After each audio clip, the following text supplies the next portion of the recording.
안녕하십니까. 수요일 아침에 충북 오늘은 생방송으로 인사드립니다. 네, 여러분 안녕하세요. 네, 요즘에는 SNS, 그러니까 소셜미디어를 통해서 홍보를 하는 것이 대세라고 볼 수가 있는데요. 그런데 우리 충청북도가 한국소셜콘텐츠진흥협회가 주관한 올해 SNS 공공부문 평가에서 대상과 최우수상을 받았다고 하네요. 네, 충청 소셜미디어를 활용해서 도민과의 소통도 열심히 하고자 노력을 한 결과이기도 하고요. 또 네. 홍보를 열심히 한 결과이기도 합니다. 사실 충청북도에서는 각 시군별로 SNS를 통해서 지자체의 다양한 면모들을 많이 홍보하고 있는데요. 앞으로도 충청북도는 이런 양질의 홍보를 더 이어가겠다는 계획을 세우고 있다고 합니다. 네, 아무래도 시대의 흐름을 잘 반영을 하면서 적극적으로 홍보를 해나간 것이 좋은 평가를 받지 않았나 싶은데요. 이런 분위기가 계속 이어지길 바라면서 오늘 첫 순서 시작해 보겠습니다. 투데이 브리핑인데요. 우리 충북 지역의 이슈를 좀 살펴보는 시간입니다. 보도국의 이윤영 취재팀장 나와 있습니다. 안녕하십니까? 네, 안녕하세요. 반갑습니다. 네. 자, 오늘 우선 첫 소식은 어떤 기사를 준비하셨나요? 네, 내년 총선이 이제 6개월도 채 남지가 않았죠. 충북의 정치 1번지라고 불리는 청주 상당구가 내년 총선에 뜨거운 감자로 떠오르고 있습니다. 먼저 총선 분위기에 불을 지핀 곳은 자유한국당인데요. 네.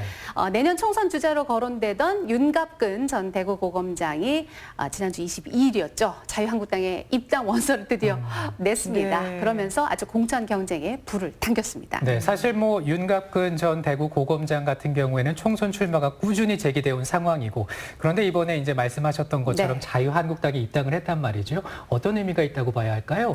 결론부터 말씀을 드리자면 자유한국당 청주 상당구의 후보 자리를 누가 꿰차느냐, 그 공천 경쟁이 벌써부터 시작된 겁니다. 현재 상당구를 지역구로 하는 국회의원은 자유한국당 충북도당 위원장인 4선의 정우택 의원인데요. 지역의 터줏대감이자 자유한국당의 도당위원장으로서 내년 총선을 진두지휘할 정우택 의원에게 윤갑근 전 대구고검장이 도전장을 내민 것이라고 할 수가 있겠죠. 윤 전 고검장은 올해 초에 청주에 사무실을 내고 지역 홍보를 넓혀오고 있는데요. 책임당원 1,800명이 입당서를 함께 제출을 했어요. 그러면서 자신의 세를 과시하기도 했습니다. 이 윤 전 고검장이 지난 월요일이었습니다. 직접 도청 기자실에 찾아왔거든요. 네. 그러면서 이런 말씀들을 했습니다. 내년 총선 승리를 위해서는 한국당의 체질 개선이 필요하다. 또 부정적 이미지 인물을 제외하고 그 반대 인물로 채워져야 한다. 그러면서 다선으로 가면서 직업형 정치인으로 흘러가는 것이 아니냐. 이런 노골적으로 정우택 의원을 겨냥한 발언들을 했는데요.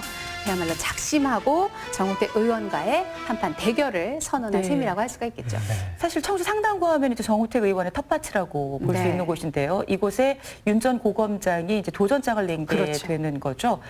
두 분이 대학 선후배 사이 아닌가요? 맞습니다. 성균관대 선후배 사이죠. 여기에다가 이제 황교안 자유한국당 당대표까지 성균관대 법대 아주 직속 선후배들입니다. 네. 그런데 이 윤 전 고검장이 황교안 당대표의 신임을 더 좀 두텁게 받고 있는 그런 상황이죠.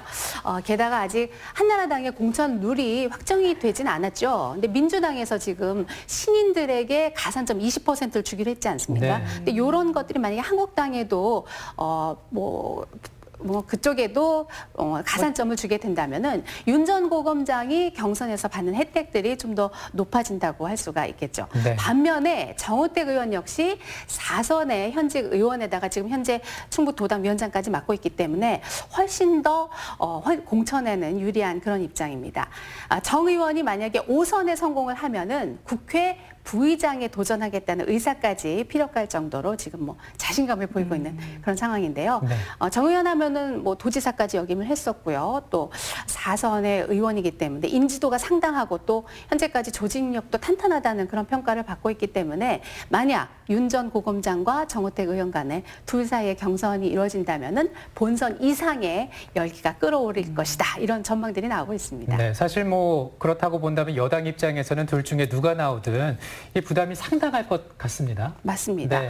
한 사람은 4선의 야당 거물이고요. 또 한 사람은 만약 경선을 통과한다면은 선거판 돌풍의 지역이 될 수 있기 때문인데요. 지금 더불어민주당에서는 정정순 전 충청북도 행정부지사, 또 김형근 한국가스안전공사 사장, 또 장선배 충북도의회 의장 등이 거론이 되고 있습니다. 뭐 정정순 전 부지사나 김영근 사장 모두 지금 거의 모든 지역구 행사에 다 참석을 하면서 네. 자신의 인지도를 계속해서 넓혀가고 있고요. 장선배 의장은 뭐 이제 지방의회 출신 국회의원이 한 명쯤 좀 나올 때가 됐다라는 그런 여론들이 힘을 좀 실어주고 있는 그런 형국입니다. 하지만 이들 후보들도 본선에 오르기 전부터 당내 경선이라는 일전이 아주 불가피한 상황인데요. 여기 한나라당에서 경선 흥행에 성공할 경우에는 좀 더 큰 부담이 될 수가 있겠죠. 자, 지금 뭐 얘기를 듣다 보니까 한나라당 네. 상당구뿐만 아니라 더불어민주당 네. 여기도 지금 뭐 경선이 만만하지가 않겠네요. 맞습니다.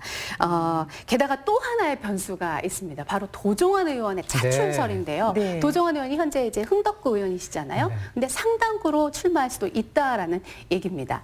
이거는 흥덕구 출마를 염두에 두고 있는 이장섭 정무부지사에 출마하고 아주 깊게 얽혀 있는데요. 이장섭 부지사는 노영민 대통령 비서실장의 국회의원 시절에 보좌관이자 최측근이죠. 따라서 노 의원과 함께 흥덕구를 뭐 누비고 활동한 만큼 이장섭이 만약에 총선에 출마할 경우 흥덕구에 출마해야 한다는 그런 입장입니다.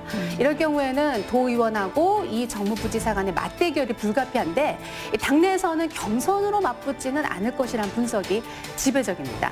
따라서 맞대결을 피하는 방안 중에 하나가 전국적인 인지도와 중량감을 고려해서 더 승산이 있는 도종환 의원이 상당구에 출마를 해야 한다라는 것이고요. 물론 도 의원 입장에서는 뭐 자신의 지역구인 흥덕구로 출마하겠다 그런 뜻을 뭐 강하게 밝히고 있습니다만 정 의원과 맞설 대항마가 마땅치 않을 경우에는 차출될 수도 있다는 겁니다. 또 도 의원이 전격적으로 상당구 출마를 결심할 경우에는 일찌감치 출마 선언을 한 지금 보시는 정의당의 김종대 의원과 함께 네. 상당구에서는 현역 의원 3명이 그러니까 도종환 의원, 김종대 의원, 정우택 의원까지 현역 의원 3명이 금배지를 놓고 맞붙는 이례적인 상황이 연출될 것으로 보입니다. 네, 아니 뭐 상당히 그 흥미진진해지는데요. 네. 상황이 어떻게 이루어질지 좀 살펴봐야겠습니다. 근데 네. 뭐 만약에 그런 상황이 이루어진다면 이 무언가 그 전국적인 큰 이슈가 되지 않을까라는 생각이 드는데 네. 이 청주의 그 상당구가 정치 1번지가 맞긴 맞는 것 같네요. 네, 근데 이분들 뭐 지역을 위해서 뛰긴 뛰는 거죠. 아, 그럼요. 예, 본인을 위해 뛰는 건 아니죠. 네, 좋습니다. 그러리라 믿습니다.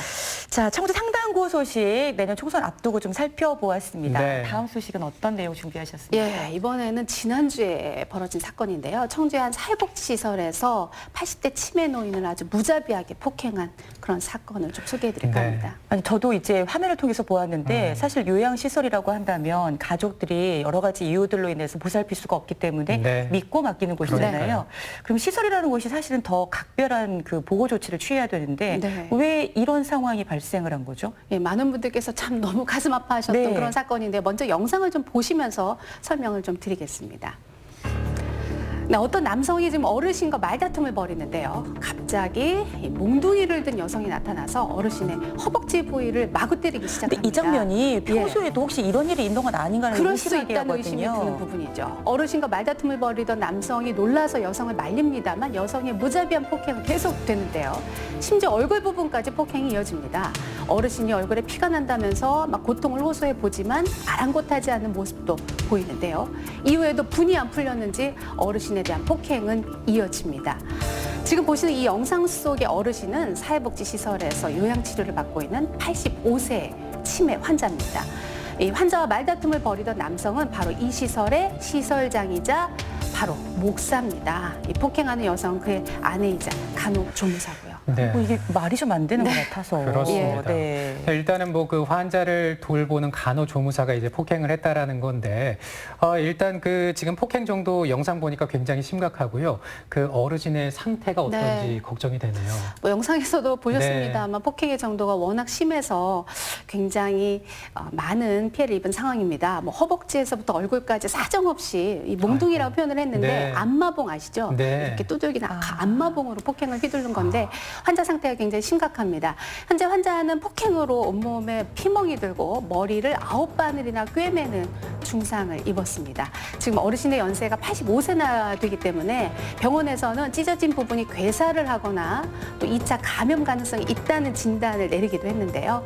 머리에 피가 나는 상황에서도 간호조무사가 응급조치를 취하지 않고 계속해서 추가 폭행을 이어갔다는데 가족들은 분통을 더 터뜨리고 있습니다. 네. 아니 이게 지금 영화의 한 장면이지 어떻게 이런 일이 사실 우리가 가정에서 요양시설 이용하는 분들이 참 많이 있으실 그렇죠. 텐데 그런데 이 간호조무사는 왜 이랬으며 그 네. 기관 측의 설명은 뭡니까? 황당하게도 네. 폭행의 이유가 말을 잘 듣지 않아서였다라고 합니다. 평소에 이 환자가 다른 환자들을 뭐 놀리는 행위를 일삼았다 뭐 이렇게 말을 하는데요. 전날 시설장과 말다툼을 벌이는 걸 보고 간호조무사가 순간 뭐 이성을 잃어서 이런 행동을 했다라는 이야기인데 시설 관계자 이야기를 좀 직접 들어보시죠. 네. 실수였어요. 정말 너무 큰 실수고 너무 죄송한 실수고 정말 실수스러운 상처를 드려서 너무 죄송한 일인데 네, 사실 뭐 저 인터뷰 내용이 좀 납득이 가진 않습니다. 일단 뭐 이 치매 상태인 환자인 것이고 간호조무사는 이런 걸 좀 인지를 하고 대처를 했어야 되는데 그렇지 않았거든요. 환자 가족들의 심정도 이만저만이 아니겠네요. 그럼요. 그 심정이야 뭐 이루 말할 네. 수가 없겠죠. 특히 이 폭행이 오전 7시에 일어났거든요. 아침에. 그런데 이 병원에서 꿰매는 수술까지 하는 동안에도 12시간 가까이나 이를 가족들에게 전혀 알리지 않았습니다. 네. 이 수술 자국을 보고 가족들이 이게 뭐 어떻게 된 일이냐 이렇게 항의를 하자 어르신이 혼자 넘어져서 다쳤다 뭐 이런 말을 했고요. 이상히 여긴 가족들이 계속해서 CCTV를 보여줄 것을 요구했고 그런데도 뭐 계속 안 보여주다가 결국 CCTV를 통해서 이 모든 폭행 사실들이 낱낱이 밝혀진 겁니다. 목사가 운영하는 기관이어서 환자 가족들은 더 믿어왔고요. 그만큼 배신감과 충격이 더 엄청나다고 털어놨는데요. 가족들의 말을 좀 직접 들어보시죠. 종교인이기 때문에 목사님이고 그래서 저희들이 이제 신뢰를 많이 했거든요. 그래서 매일 종종 고맙다는 인사도 하고. 네. 예. 근데 이런 기관이면 공개해야 되는 거 아니에요? 이것도 같은 피해가 있거나 하면 안 될 텐데. 네. 자, 일단 그 종교인이 운영하는 기관이다 보니까 아무래도 더 큰 신뢰가 갔을 것 같은데요. 이런 상상도 못할 일이 벌어져서 충격입니다. 네. 그렇다면 이제 수사는 어떻게 되는 거죠? 지금 흥덕경찰서에서 수사를 네. 하고 있는데요. 특수 상해 혐의로 이 간호조무사를 입건을 해서 조사를 하고 있습니다.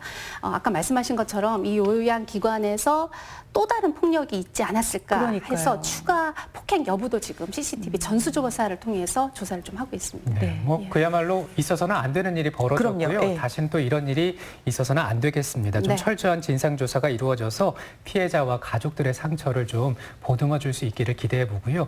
다음 소식은 어떤 내용인가요? 네, 너무 충격적인 소식을 전해드려서 이번에는 좀 훈훈한 소식을 전해드릴까 합니다. 아직도 좀 세상 살만하다 이런 소식인데요. 도심 한가운데서 차량이 전복되는 큰 사고가 발생했습니다만 운전자를 구조하기 위해서 기꺼이 사고 현장에 뛰어든 용감한 시민들의 이야기입니다. 네, 뭐 예. 사실 그 사고 현장을 목격하게 되면 도와줘야겠다라는 생각이 드는데 선뜻 이렇게 몸으로 부딪혀지기가 쉽지 않거든요. 겁도 날 수 있고요. 네. 당시의 상황 어땠나요? 마침 제가 취재를 끝내고 저희 CJB 청주방송국으로 돌아오는 길이었거든요. 네.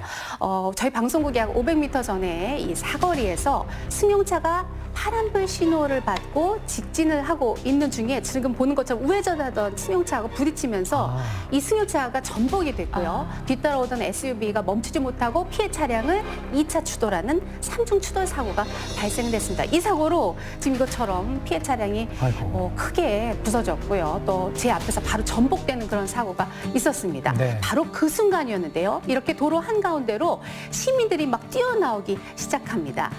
시민들이 앞서서 뭐 밀고 또 한쪽에선 차량을 받치면서 이렇게 차량을 힘껏 일으켜서 세웁니다. 예전에 그 지하철을 저렇게 해가지고 예. 사람을 구조한 경우가 있었는데 이번에 정말 대단합니다. 예, 뭐 전복 당시에 차가 너무나 구겨져 있어서 여러 차례 잡아당긴 끝에 지금 여성분이 나오시죠. 네. 이렇게 부축해서 가까스로 갇혀있던 여성들을 사람들이 구조를 해냅니다. 당시 한 분이 타고 있으셨나요? 예, 여성 운전자 한 분이 타고 있었는데요. 급박했던 순간 운전자로부터 좀 직접 들어보시죠. 네. 차가 막 몇 바퀴 굴른 것 같은데 죽는 줄 알고 느낌에 정말 깜짝 놀랐어요. 여기 계신 분들이 손으로 해주신 거예요. 큰일 날 뻔했네. 네. 쓰러져 있는 차를 지금 어떤 분들은 이 목소리만 들으시고 이분 좀 웃으면서 얘기한다라고 말씀하시는 분도 들었는데 제가 이제 현장에 있었기 네. 때문에 아는데요. 이분이 너무 충격과 공포로 울고 그렇죠. 계셨어요. 근데 이제 목소리가 지금 그렇게 들렸을 뿐인데요. 이거 차가 전복이 돼서 지금 전복된 상태 밑에 있었지 않습니까? 네. 그래서 문을 열 수도 없었고 아이고. 또 그 충격에 핸드폰도 날아가서 119에 신고도 할 수 없는 그런 급박한 상황이었습니다. 네. 근데 사실 우리가 힘을 모은다는 게 얼마나 큰 것인가를 네. 시민들의 힘이 하나 모이니까 어떻게 승용차를 이렇게 들어가지고 네. 정말 대단한 것 같습니다. 어쨌든 사고는 이제 무사히 그 인명구조는 다 된 거죠. 그렇죠. 119가 도착하기도 전에 여성 운전자가 아주 무사히 구조가 된 것인데요. 네. 뭐 현장은 지금 보신 것처럼 뭐 그야말로 아수라장이었습니다. 참고로 이 해당 차량의 무게가 얼마나 될 것 같으세요? 상당할 900kg가 것- 넘습니다. 아, 그렇군요. 그런데 이 위기의 순간에 시민들께서 슈퍼맨 같은 힘이 솟은 것 같습니다. 게다가 사고가 난 차량이 폭발할 수도 있고 또 가까이 가기가 무서울 수도 있거든요. 네, 쉽지 않은 일이지만 사고 현장에 거침없이 뛰어든 시민들은 그저 당연한 일을 했을 뿐이라면서 오히려 멋져가면서 인터뷰도 안 하시려고 네. 하는 거예요. 제가 그래서 용감한 시민 여러분 한 분을 찾아가서 직접 좀 말씀을 들어봤는데 네. 함께 들어보시죠. 네. 급한 마음은 달려갔죠. 피라도 막 흘릴까봐 막 걱정되는 데서 쳐다봤는데 그래도 다행히도 외상은 없으시고 4명, 5명 되니까 그래도 돌아가더라고. 차가 가벼운 거라. 네. 네, 정말 그 인터뷰 내용 들어보니까 용감함에 겸손함까지 갖추신 분들 같습니다. 시민들의 칭찬이 또 줄을 잇고 있네요. 네, 저희 이 보도가 뭐 SBS를 비롯해 저희 네. CJB를 통해서 보도가 나간 이후에 기사 조회수가 7만 뷰를 넘어섰습니다. 지금 이 순간에는 계속 늘어나고 있으니까 더 늘어날 것 같고요. 응원과 칭찬의 댓글들이 줄을 이었는데요. 제가 댓글 내용들을 좀 소개를 해드리자면요. 슈퍼히어로가 멀리 있는 게 아니네요. 무겁고 뜨거웠을 텐데 대단합니다. 모두 존경해요라는 이런 댓글들을 비롯해서요. 아직 살만한 세상입니다. 운전자 직접 구조한 시민들 칭찬과 박수 받을 만합니다. 멋진 시민들 박수 짝짝짝. 또 모두 표창해주세요. 이웃을 외면하지 않은 진정한 의인들입니다. 그래 영웅이 따로 있겠나 복 받으실 분들 등등 아주 다양한 내용들이 있었습니다. 네. 네. 정말 복도 받으셔야 되고요. 또 예. 표창도 받으셔야 되지 않을까라는 생각이 드는데 네. 요즘 뭐 사건 사고가 워낙 많으니까 그렇습니다. 우리가 뉴스 한번 볼 때마다 움찔움찔 하잖아요. 그래도 이렇게 훈훈한 소식이 들려오니까 참 힘도 나고 살만한 세상이로구나 이런 마음이 드네요. 네. 네. 일부에서는 전복된 차량을 바로 일으키면 안 된다. 그런 지적들도 있었습니다. 물론 맞는 말씀이십니다. 운전자가 사고 충격으로 다쳤거나 뭐 의식이 없는 경우에는 119가 올 때까지 기다리는 것이 아주 올바른 대처인데요. 자칫 차량을 일으켜 세우다가 안에 있던 운전자가 다칠 수도 있기 때문이죠. 하지만 이날 상황은 운전자가 안에서 구조 요청을 할 만큼 의식이 또렷했고요. 부상도 입지 않은 아, 상황이었기 다행입니다. 때문에 시민들의 이런 발빠른 구조가 그만큼 피해를 줄일 수가 있었습니다. 이 용감한 시민들 덕분에 무사히 구조된 여성 운전자도 그래서 시민 여러분들께 더욱더 감사하고 고마워했는데요. 저희 CJB를 통해서 감사의 인사를 전해왔습니다. 함께 들어보시죠. 도와주세요, 도와주세요 했을 때 밖에 마침 계시던 남자분들이 막 쫓아오셔가지고 그 차도 일으켜 세워주시고 구해주시고 너무 감사했는데 그때 제가 너무 놀라고 그래서 인사를 못 드렸는데 너무 감사드리고 네. 네. 정말 그 위기에 처한 분들을 외면하지 않은 우리 이 시대의 그 시민 여러분들이 진정한 의인이고 용감한 분들이라는 생각이 드는데요. 오랜만에 이 훈훈한 소식으로 투데이 브리핑 마무리하게 됐습니다. 오늘 보도국의 이윤영 취재팀장과 함께했습니다. 고맙습니다. 네, 수고하셨습니다.